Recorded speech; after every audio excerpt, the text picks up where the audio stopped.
If you've ever jumped into Luma Ultimate and tried braking without ABS in a GTE, LMP2 or hypercar, you know it's a completely different beast compared to the GT3s, which have ABS assistance. Today we're going to dive into the challenges of non-ABS braking and, more importantly, what you can actually do to make the learning process and also the braking itself easier. We'll cover everything from brake pressure, brake bias, brake migration and brake sensitivity. Now for that last one, brake sensitivity, I wouldn't be surprised if a lot of people hadn't heard about it yet. I just found out about this setting last week and it really helped me a lot, so stick around to find out if it can help you as well. For the footage in this video, I'll be using the Tiny Pedal overlay, which gives us some fantastic data on brake curves and pressure distribution between front and rear wheels, perfect for understanding brake balance and brake migration effects.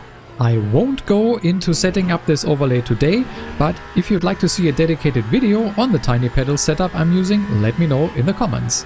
Let's quickly highlight what the difficulty with braking without ABS actually is. The biggest mental shift you need to make is this: you cannot brake at 100% for extended periods. The fundamental problem is that you'll lock up your tires if you brake too hard for too long, and in the best case slide in a straight line, in the worst case spin out and hit a wall. And you'll also create flat spots on your tires, which apart from the steering wheel vibrations can also make you lock up even faster next time. But what is too hard braking even? This is where it gets interesting, because too hard isn't a fixed number. As you approach a corner, the amount of brake pressure you can apply keeps decreasing. This happens because of downforce. At high speeds, you have maximum downforce pushing the car into the track, giving you maximum grip for braking. But as you slow down, that downforce decreases. By the time you're approaching the apex, you have significantly less grip available. And once you start turning in, even less grip is available because now your tires are dealing with both braking and cornering forces.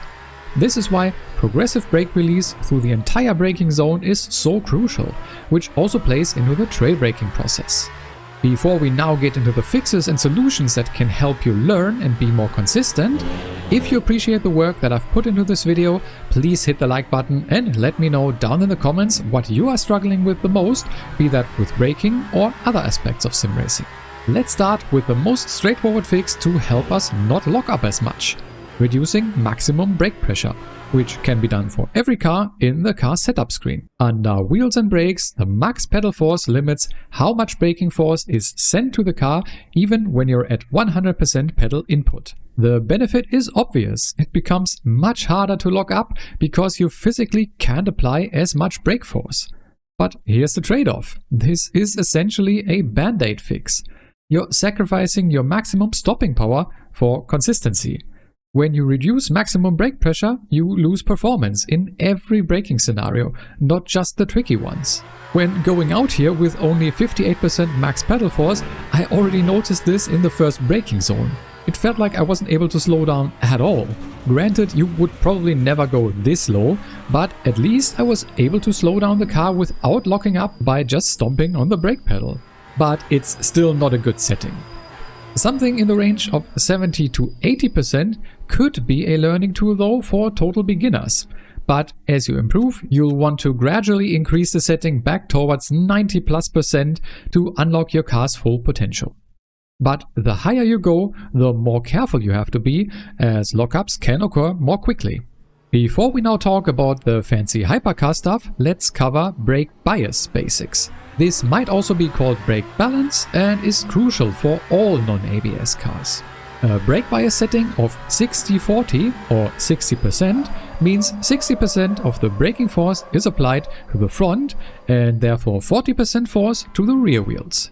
You can also see this in this Tiny Pedal overlay, which shows the amount of brake pressure applied to each wheel, with the top row showing the front and the bottom the rear wheels.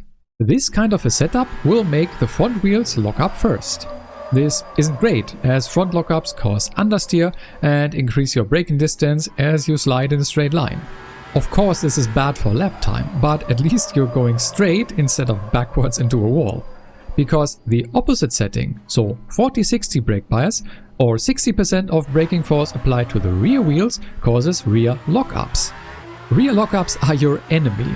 When the rear wheels lock up, you're getting an immediate spin, much more dangerous than a front lockup. There's almost no catching that. But as I said, both front and rear lockups will make you get flat spots on your tires, which are uneven degradations that not only cause annoying vibrations in the wheel, but also make it easier to lock up again afterwards. But still, the general rule is it's better to err slightly towards front bias for safety. You can fine-tune from there based on the track and your driving style.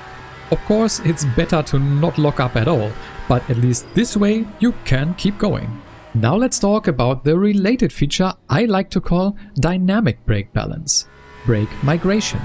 This is only available in LMU's hypercars and ranges from 0, which disables it, up to 2.5 in half increment steps. What does it do? If enabled, brake migration automatically adjusts your brake balance forward based on how hard you're braking. You can see this quite clearly in the tiny pedal overlay once again. With maximum brake migration, even though we're on a 50-50 brake bias, there is significantly more brake pressure at the front wheels when braking at 100%. As I decrease the pressure, it gradually goes back to the 50-50 distribution that is set as the brake bias. Now, the exact implementation seems to differ between the different types of hypercars, like LMH and LMDH, as the electric motor assisting in braking also seems to play a role here. But that shall not concern us here. All you need to know is that when starting to brake hard, the brake balance is shifted more towards the front than how you setting the brake bias distribution would dictate. Why do you want this? The physics principle is simple. When you brake hard, weight transfers forward, giving your front tires more grip. So brake migration takes advantage of this by automatically shifting brake bias forward as you increase brake pressure. This means you can run a more neutral or even rear biased brake bias setup for control during light braking and trail braking, while the system optimizes for maximum stopping power when you need it most. And it also means that if you lock up, which will happen more at higher brake pressures, you're more likely to lock up the fronts, which, as we've learned, is preferable to locking up the rears. If you decrease the brake migration from 2.5, the effect of shifting brake balance forward will become less pronounced, to completely off at 0. For hypercar beginners, like myself, I would always run 2 to 2.5 here, as the benefits are really great and the downside is quite small. That's it for hypercar specifics though. Now let's get into that setting I mentioned in the beginning that I think is genuinely overlooked: brake sensitivity. For those of you who don't have high-end pedals with custom software curves, this in-game setting can be a game changer. If you don't know, high-end pedals let you set different curves in the software, which will alter the signal of the pedal to be different from just a linear one-to-one mapping of force to output. A lot of entry-level pedals, like my Fanatec ones, do not support this. That's where the brake sensitivity in-game setting for LMU comes into play. You will find it under Controls, Wheels and Pedals, Calibrate. Click on the arrow on the right side of the brake to see more details. In this example, I've reduced my sensitivity to 50%, and here's how it actually works. This creates an exponential curve instead of a linear one. When I push my pedal to 50%, I'm not getting 50% brake force in-game. I'm getting less, 38% in this case. As I approach 100% brake input, the in-game percentage catches up quickly, as you can see. This means I have finer control in the lower pedal range, but less precision at the very top. Now you might think less precision at maximum braking sounds bad, but here is the key advantage. It makes progressive braking much safer and easier. The most dangerous situation in non-ABS braking is when you're at 100% pedal, applying maximum brake force, and you need to reduce pressure quickly to avoid lockups. With this exponential curve, when I release the pedal by say 25%, my actual brake pressure in-game drops by more than 25%, 34% in this case. This makes it much easier to quickly get out of that dangerous maximum braking zone into the safer trail braking range.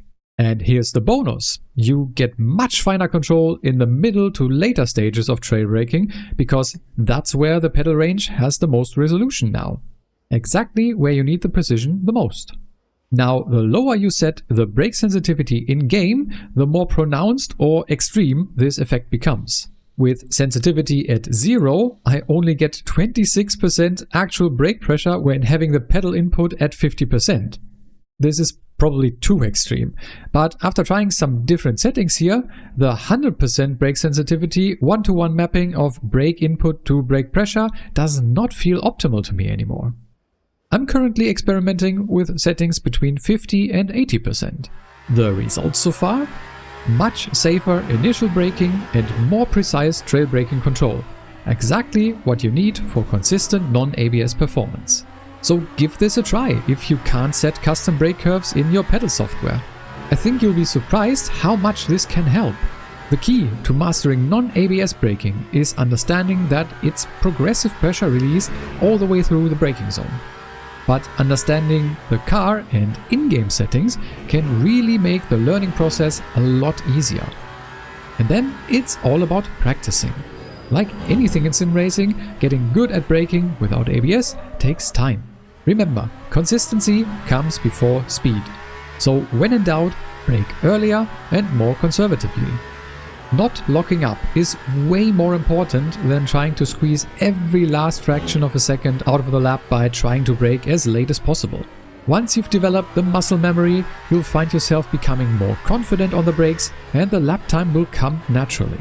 I really hope this video helped you get started in that process. If it did, please hit that like button and subscribe to the channel if you haven't already. You can watch my first proper attempt at driving hypercars in the video on screen right now. It was both nerve-wracking and really fun and exciting at the same time. Thanks a lot for watching. I've been HD Racing and I'll see you in the next one.